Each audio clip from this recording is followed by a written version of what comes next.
We are now going to do the production budget.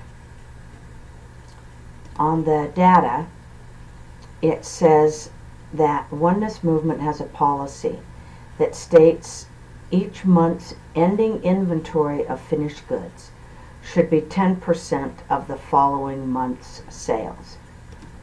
So,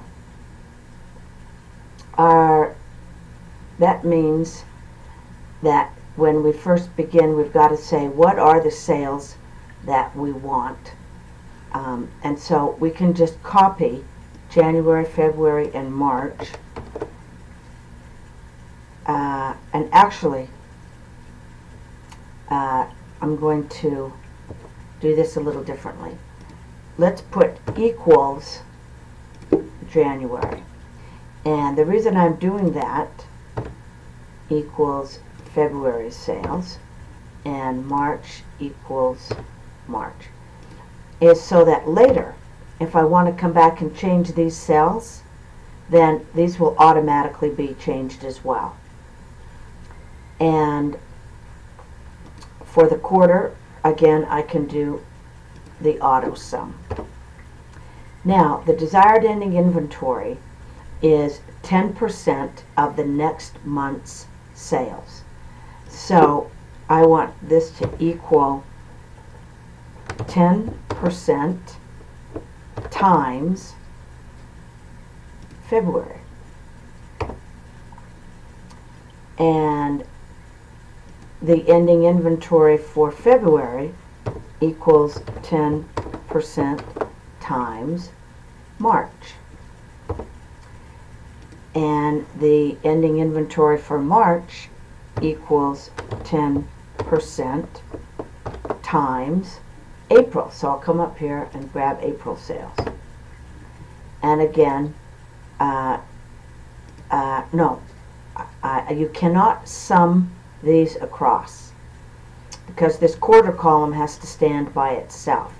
So this quarter column is going to equal 900 because the end of March is March 31st is the same day as the end of the first quarter, March 31st. So the total needed is just going to be the sum, and I'll sum these across and then copy. Now the beginning inventory. The beginning inventory was 10%. So at the end of December, I would have had ending inventory that was equal to 10% of January's sales. So in this column, I'm going to put equals 10% times January's sales. So the total needed minus the beginning inventory equals the units that we need to produce. So we're going to say equals total needed minus beginning inventory. That's my formula. So the ending inventory of January becomes February's beginning inventory. So in this cell, we're going to put equals the ending inventory of January.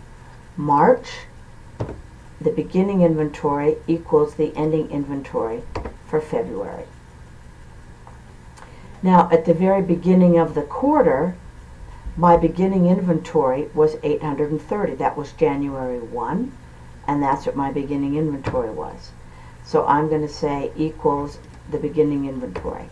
And that way, again, because all of these are linked, if I change any of these numbers, it's got to be able to flow through to every single one of these budgets.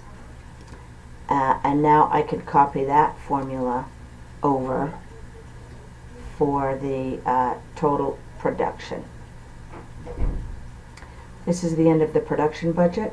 The next budget that we'll do is the direct materials budget.